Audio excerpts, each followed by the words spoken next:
Today, we're going to dig into a classical Korean poem that poses a really fascinating question. What's actually wiser? Knowledge from 1,000 books, or the kind of wisdom you can only get from a lifetime of hands-on experience? And believe it or not, it all kicks off with a craftsman's incredibly bold insult to a king. I mean, can you imagine saying that to a powerful ruler? It sounds like a death wish, right?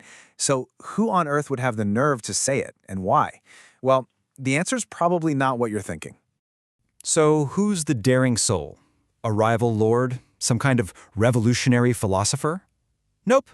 It was a simple craftsman, and his observation gets right to the heart of what we're talking about today, the two very different kinds of knowledge.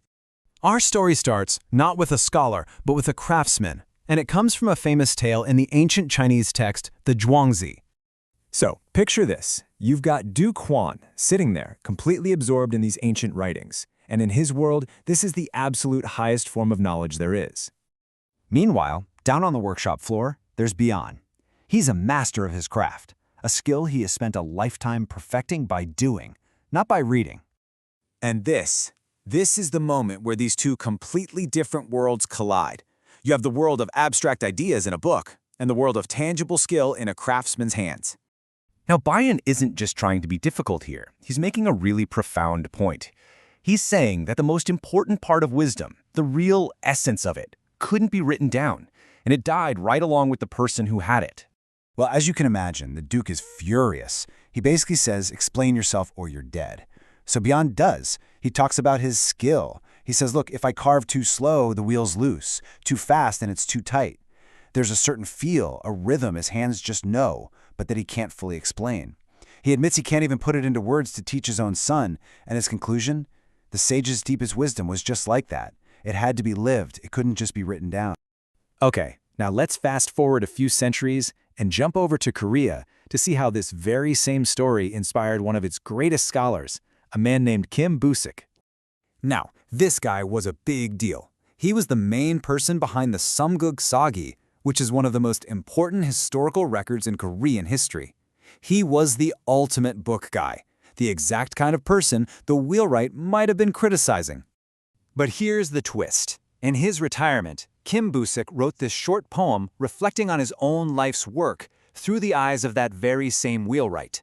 It's in a style called Hansi, a Korean poem written using classical Chinese characters or hanja. So let's break it down line by line. The first line really sets the scene for his new, simpler life now that he's retired. In Korean, you'd read it as 농가 생계 간來慣. Now let's see what those characters actually mean. Okay, so each character, or hanja, is like a building block of meaning. We start with nong, pronounced nong, which means farming. Then we have ka, or ga, for family or house. Put them together, and nongga is basically a farmhouse. Next is senge, which means livelihood. And finally, kwan, which means to get used to something. So when you put it all together, he's saying he's not in the middle of the busy capital anymore. He's just quietly observing, becoming familiar with the simple, natural rhythms of life in the countryside. All right, the second line draws this really sharp contrast between his new, peaceful life and his old life of political ambition. It reads, Si-do-gyo il-jamso. The key term to understand here is Si-do. Literally means the way of the market, but in the poem, it's really talking about those transactional, maybe even superficial relationships you find in politics and business. Then you have gyol-yu, which is socializing, il-jem, day by day, and su, to become distant. So what he's really saying is that he's withdrawing from that whole world of power and influence. He's letting those surface-level connections fade away and finding something, well, something more real. Okay, let's get to the second half, because this is where the poem builds to its really powerful and incredibly humble conclusion. This is it. This is the crucial line where he brings it all back to the story of the Wheelwright. In Korean, it sounds like this. 응비 윤인당에서. And there it is, right in the middle. Wunren, Yun, in. The wheel person. It's a direct shout-out to Bian from our story. The line says that he should or surely will be laughed at by this person from Dang Xia, or below the hall, which is exactly where Bian was standing when he spoke to the Duke. So why would the Wheelwright laugh at him?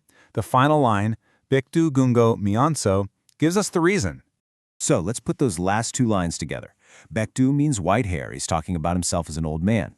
Gungo means to toil or work hard. And Mienso means still not abandoning his books. Just think about that. This is Kim Bu-sik, one of the greatest scholars in history, and he's imagining this humble craftsman laughing at him. Laughing because even as an old man with white hair, he's still just toiling away with texts, maybe missing the deeper wisdom you can only find out in the world, beyond the page. So what's the big takeaway here? Is he saying we should all just throw away our books? No, of course not. It's about something much deeper than that. It's about humility. It really breaks down in these two different ways of knowing, right? On one side, you've got the scholar's knowledge. It's abstract, you learn it from reading, and you share it with words.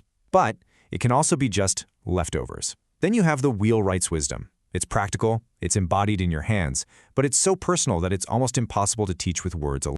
So, in the end, true intelligence isn't about choosing one type of knowledge over the other. It's about having the humility of a great scholar like Kim Bu-sik. To value books, absolutely, but to also recognize and respect the incredible wisdom that can only be found through living and doing. You know, in our world today, with endless information just a click away, this ancient idea about the limits of what can be written down, it feels more relevant than ever before. And that's the question Kim Bu-sik's beautiful poem really leaves us with. It's a challenge to every single one of us to find that perfect balance between what we can read in 1,000 books and what we can only ever learn by living.